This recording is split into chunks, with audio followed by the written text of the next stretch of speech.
Members, family, friends and the people of the Port Macquarie electorate.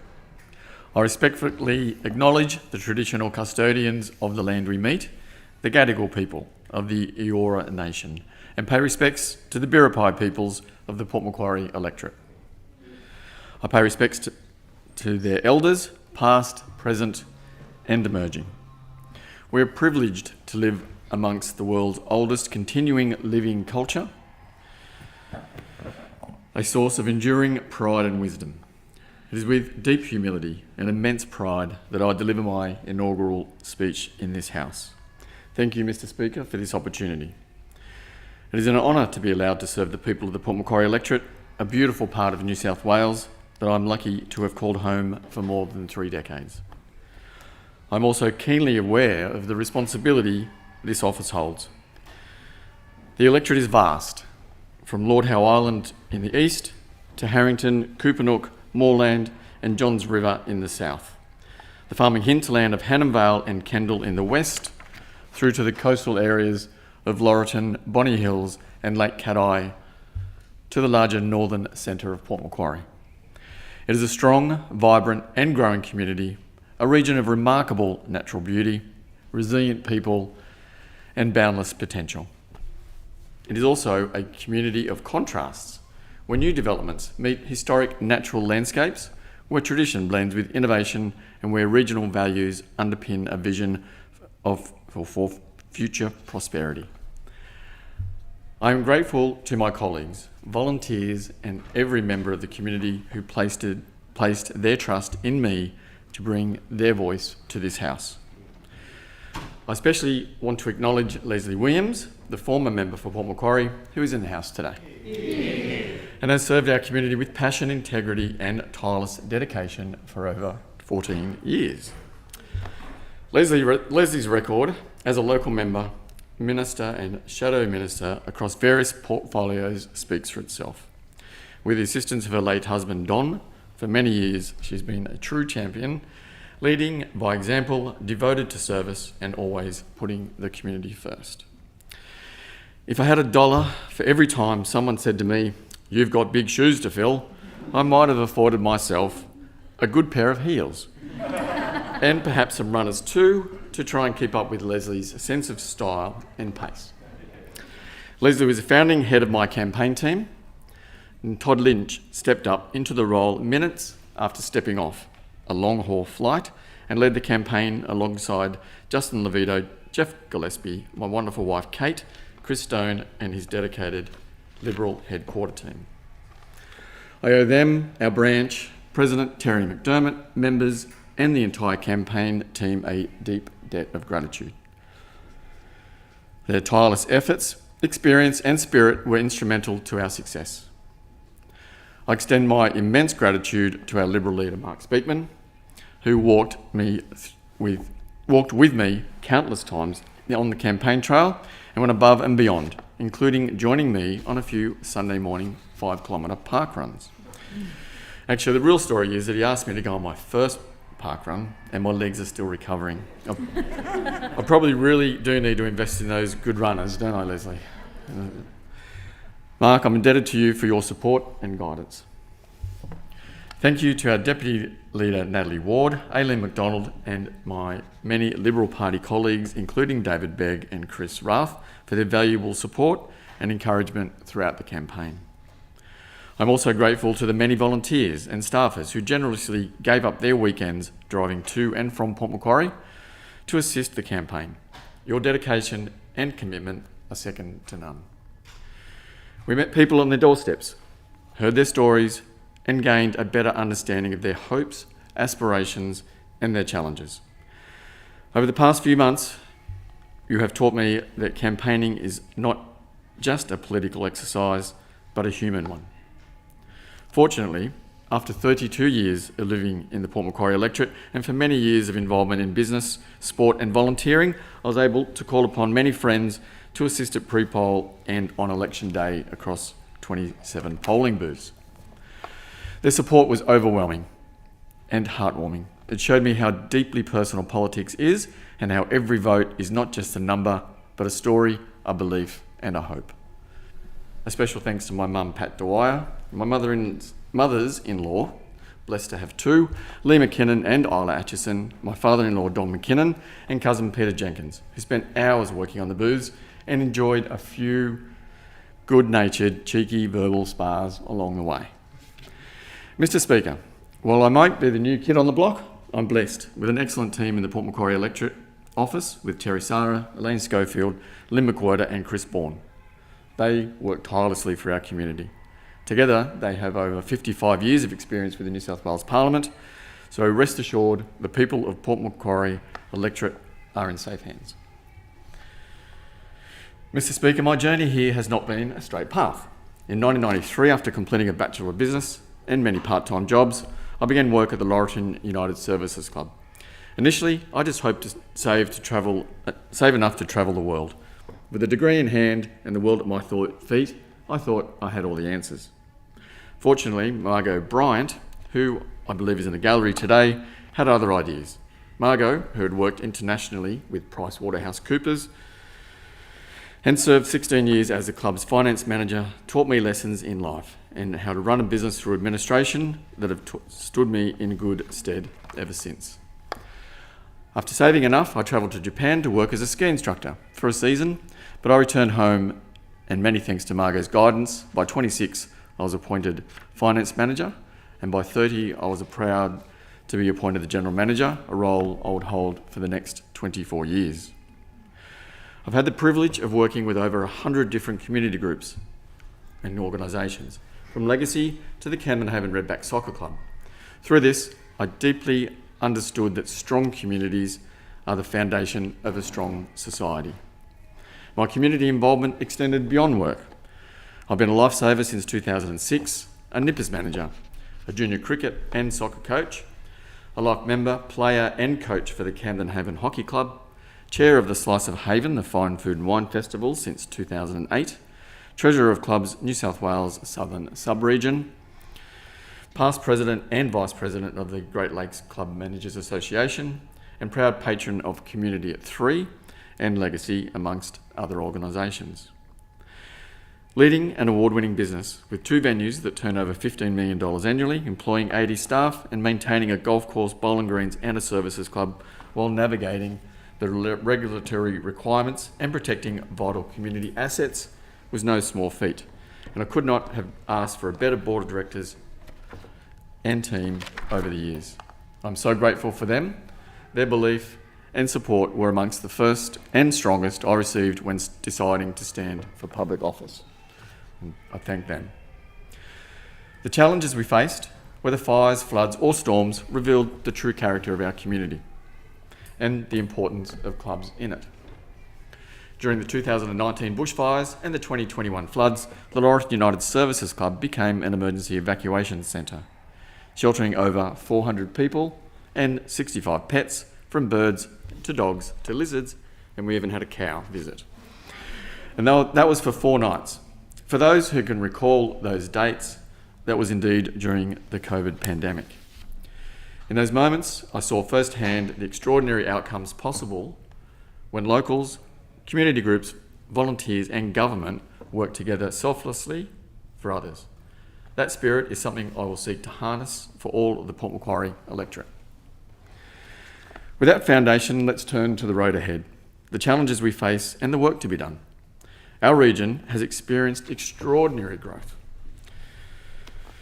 A 16% increase over the past decade in population and a further 27% anticipated to 2046, when we'll have over 115,000 people in Port Macquarie City alone. Port Macquarie is certainly rapidly evolving into a regional city. Growth brings opportunity, but it also brings challenges to our roads, water and sewer, infrastructure, environment, housing, hospitals, emergency services, and of course for first responders. We must meet these demands head on and with innovative solutions and forward-thinking leadership. I believe we have the talent, creativity and resilience within our community, not only to meet these challenges, but to thrive in spite of them. This means investing in the future, planning for population growth, and ensuring we protect what makes our region unique. its environment, its people, and its spirit. Feedback from our constituents has identified the top issues in our electorate, including affordability and access to healthcare, the Wrights Road debacle, the need for an overpass linking the Pacific Highway to Harrington and Kupanook, more police on the beat, improvements to education, Houston Mitchell Drive intersection with the M1, social housing, and broader regional planning. In the first 7 weeks, I've tackled these issues head on. I've met with Mid-Coast Council General Manager to discuss roads in Kupanook, Moreland and Crowdyhead, and with the Port Macquarie Hastings Council Mayor and Acting CEO to discuss extensive infrastructure matters hampering our growth potential within the LGA. I've held discussions with the Mid-North Coast Local Area Commander of Police, Inspector Shane Cribb, to discuss law and order issues, the Chief Executive of the local Health District, Jill Wong, to talk about the upgrade to Port Macquarie Base Hospital, and the Director of Education Leadership in the Hastings region, Andrew Kutchling, to discuss issues affecting students and teachers in our area. I've also met with many shadow ministers, and tomorrow I will meet with the Minister for Roads to encourage urgent work to alleviate traffic congestion on the Oxley Highway. Next week I'm meeting with the Environment Minister for a briefing on issues affecting Lord Howe Island and local parks. I've also reached out to the Minister for Health and the Minister for Housing for meetings to advocate for key regional projects and community priorities. Local representatives play a crucial role in advocating for their communities, shaping legislation, and ensuring local voices are heard. It's a responsibility I take seriously because effective local representation doesn't just influence state policy, it transforms lives on the ground. Our stories, our challenges, and our aspirations must be reflected in the decisions made here. That's what drives me every day. As a long-term supporter and patron of Community at 3, an incorporated homelessness charity, I'm committed to community housing. No one in our region should be without a safe place to call home. With the extreme shortage of housing across the nation, it hurts me to speak to people in the electorate about their housing concerns and how they're currently living in tents, their cars, or couch surfing. It's untenable. I'll work to ensure the community housing development on the corner of Gordon and Grant Streets in Port Macquarie comes to fruition to help reduce the more than 10-year waiting list for social housing. As an active volunteer surf lifesaver, I see the desperate need for improvements to facilities in which the 5 surf clubs in our electorate operate. These clubs sincerely need upgrades to keep pursuing their simple mission: saving lives, creating great Australians, and building better communities. Working with local clubs to improve these facilities is one of my early priorities. Our volunteer emergency services and community organisations need our support, and I intend to be a tireless advocate on their behalf. Sustainability is essential.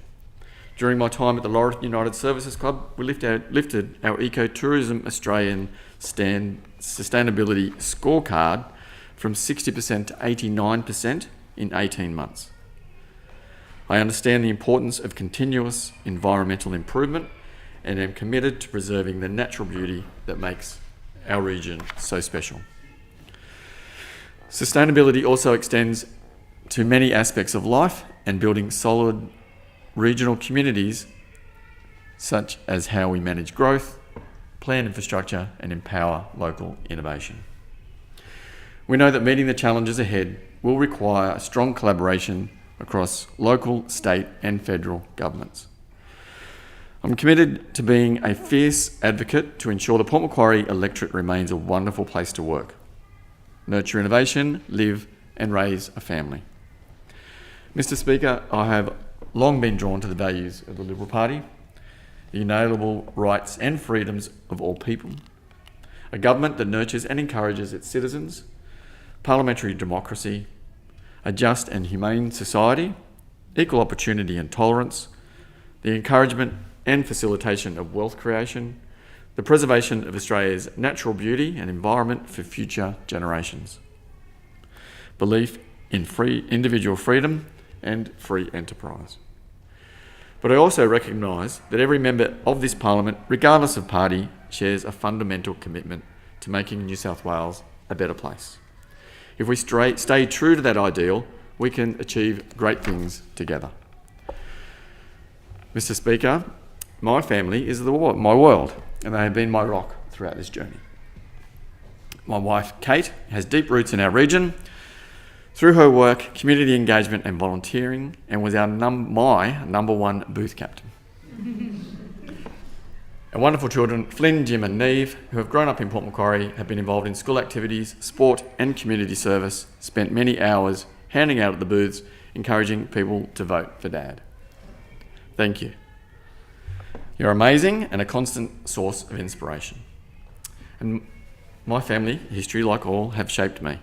My paternal grandparents left the Dwyer family home in southeast Queensland in the mid-forward 1940s for a housing commission home in Sydney, in Sydney's west, which had access to a choice of education for their future. My mother's parents raised 3 daughters, also in Sydney's west. They relied on public transport to access work, school and family. It is still bewildering to my children that they never owned a car or held a driver's licence. Amazing. Both sets of grandparents were involved in their church groups and in children's schools, coached junior sports and were always front and centre in community and family life. My parents, my mother Pat and late Father Greg, continued the tradition of family dedication through their involvement with our schools, coaching sporting teams and commitment to providing a stable foundation for their children and grandchildren. Growing up with my sisters and brother was wonderful and at times challenging for all parties. Rachel, James, Kelly and Kate were raised with the values of service, perseverance and gratitude, which I continue to see in them today.